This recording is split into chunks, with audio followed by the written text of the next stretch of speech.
Welcome to March. It is currently snowing and now it's sunny. It is the month of madness. I'm talking about weather madness. We get snow, freezing, wind, sun, rain, almost all the seasons into 1 month. It's madness. So what can you do for your landscaping in March to be the most productive and work with the weather?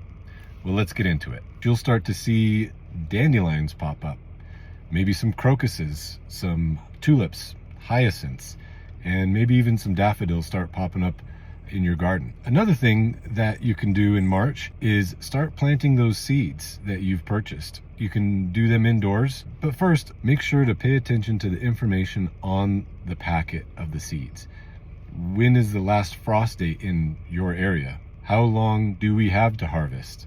What is the exact zone that you'll be planting in? Now, this area, the High Plains, Rocky Mountain region, is generally about a zone 4 and 5.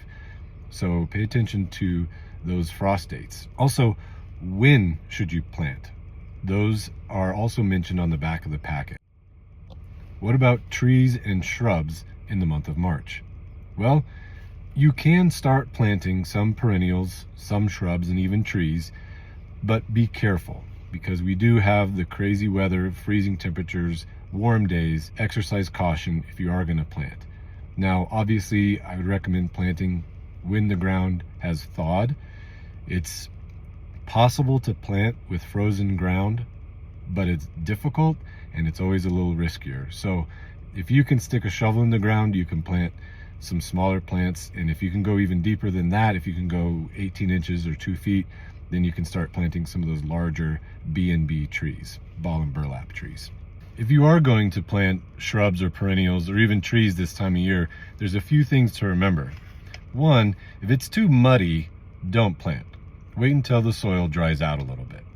If you work with wet soil, it destroys the soil structure and can leave you with hard clods of clay, and that is no good. Most importantly to do for your trees and shrubs this time of year, though, is continue to water. Now, it is a very wet month, but if we're not getting the moisture that we need, go ahead and water by hand your trees and shrubs and even your lawns on those days that we have above 40 degrees. Also, for trees and shrubs, if you haven't pruned them back yet, now's a great time to do it. Now, how do you prune and how do you prune right? We'll talk about that in another video, but this is a good time of year to do that before anything starts flowering, budding, or leafing out. What about your lawn in March? Well, water when you can. If you have temperatures above 40 degrees, go ahead and water. Now, don't use your sprinkler system, obviously, or you will freeze your pipes, which is another video, and it's a good watch if you like science experiments. But water the lawn with a garden hose. You can do it by hand if you want, or one of those little frog eyes sprinklers that doesn't shoot water too high into the air. It's a little more efficient the lower to the ground it is. What about aerating? Well, if you can stick a screwdriver into the ground to the handle, the ground is thawed enough to aerate. If the ground is still frozen, aerating is a waste of time.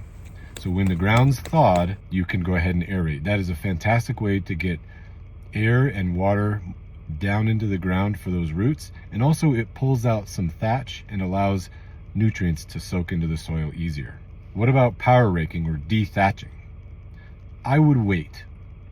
It's a little too early to worry about de-thatching. In fact, I don't always recommend those. There are instances, certain lawns, that I would recommend de-thatching or power raking, but frankly, too many people do it too often and it damages the lawns.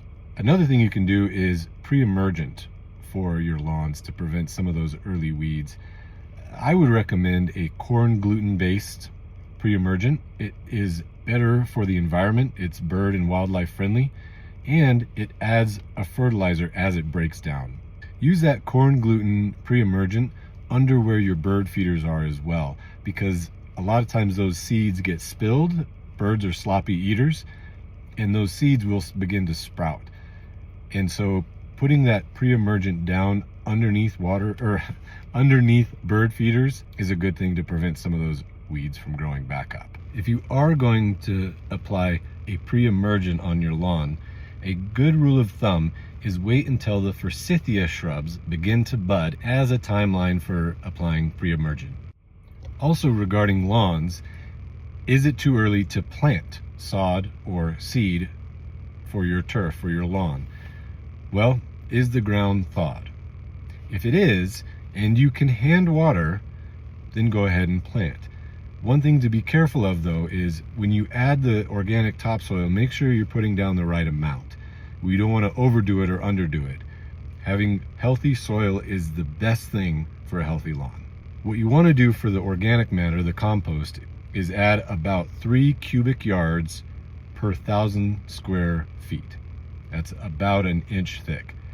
Then rototill it into the soil. You don't need to go more than 6 inches, but you should probably go at least 3 to 4 inches.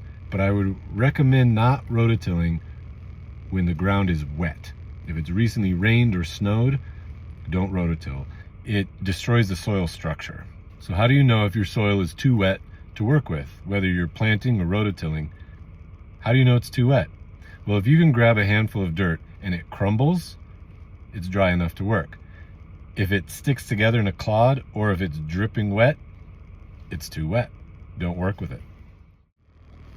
Well, now that you've got a to-do list for landscaping in March, what about pruning? If you have questions about how to prune trees and shrubs, check out the next video and I'll give you some pro tips and things to watch out for when it comes to pruning your trees and shrubs. I think that wraps it up.